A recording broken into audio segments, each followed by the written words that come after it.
Hi everyone, I'm back with another tutorial on the Amaziograph app showing you how to mix these amazing colours. First things first, you're going to click on the colour palette menu. Compared to other apps like Procreate, this is a little basic. The initial just wiggle and mix like this, it's quite satisfying, but it's not very precise. However, there is a more advanced menu, it's just not immediately obvious where to access this.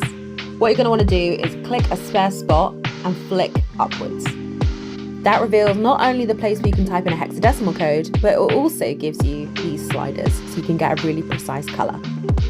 Once you're happy, be sure to hit done though, because otherwise your colour will be lost, which is very annoying. Once you've got the hang of mixing, you can flick 2 points together like this to create an ombre. It can be lots of points or just 3 dots together.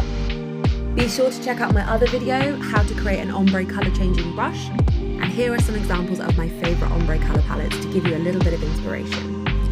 And there you have it, everything you need to know to make amazing colours like this in the Amaziograph app.